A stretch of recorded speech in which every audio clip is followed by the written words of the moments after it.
not an everyday occurrence. She awkwardly unlocked a new changing room for me, and I excitedly put on the dress. Now hear me out. When I walked into the store that day with Kristen, I had zero intentions of buying a wedding dress for myself. That was the last thing on my radar. I was completely single, no wedding in sight, but I have no problem with getting my ducks out of line. The minute I walked out of that room to show Kristen and our mom the dress, they both erupted in small cheers. "It's 100% you," Kristen said, shaking her head and smiling. "It's like you times 1,000, actually." I had to agree with her. It was totally me. It fit perfectly, too. Before I could talk any sense into myself, a wave of fear washed over me. What if this dress no longer exists when I get married someday? What if they discontinue it? What if I search for months and months and can't find anything even close to this? That fear drove me to make a drastic and totally weird decision. I shared my thoughts with Kristen and our mom, and to my shock, they didn't even attempt to talk me out of it. In fact, Kristen encouraged me to snag the dress now if I truly loved it that much. What a sister!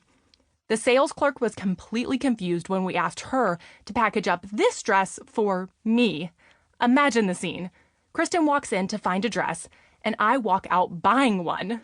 I'll never forget what the clerk asked me when I checked out. "So when is your big day, dear?" With clammy hands, I answered her in the most honest way I could muster up. "Oh, I'm still working on that." She smiled and didn't ask more. As we walked away from that store, a thrilling sensation washed over me. Maybe my wedding day wouldn't be too far off after all. Little did I know that my perfect dress would hang in the back of my closet for many, many years to come. That little secret would remain hidden in the shadows of my life while my dreams to get married went unfulfilled. As the years stretched on, I wondered when my Prince Charming would come to sweep me off my feet. Kristen was settled into married life, and I longed for the same thing. But year after year, I found myself still single. Every time I opened my closet and saw that dress hanging there, strategically disguised behind the rest of my clothes, I felt the pain of disappointment. Life wasn't turning out the way I had always imagined. This was not part of the plan, not even close. I had the fairy tale dress, but no handsome prince to go with it. The unexpected. When something in life doesn't turn out the way you expected, it can be really hard to accept. But I don't have to tell you that. You know what I'm talking about. Whether you're in your teens, in your 20s, or older, single or married, you've faced unexpected twists and turns in your story too. Maybe you don't have an unworn wedding dress hanging in the back of your closet, but your parents got divorced when you were young and it left you rattled. Or maybe your boyfriend or fiancé suddenly broke up with you, leaving a painful void in your life. Maybe you received a health diagnosis that you never saw coming. Or maybe you find yourself trapped in habitual sin, wondering how you'll ever break free.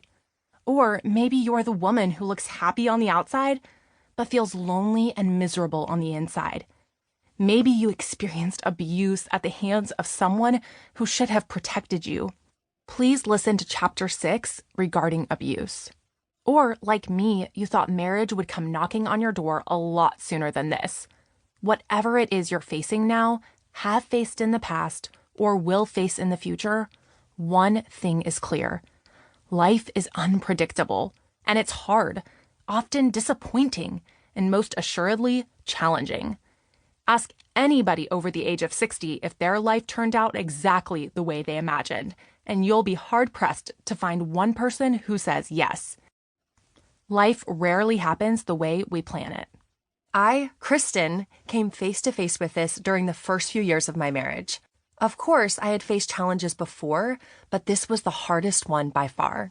Growing up, I had always imagined my future with a handsome husband by my side and a house full of kiddos running around. Well, I got the handsome husband part, but little did I know how heart-wrenching the next decade would be in the kid department. As a little girl, I loved playing house. It was one of my all-time favorite games. I'm actually not even sure it can technically be called a game because there isn't a goal or a winner. You just play make-believe. Did you ever do that? This was long before.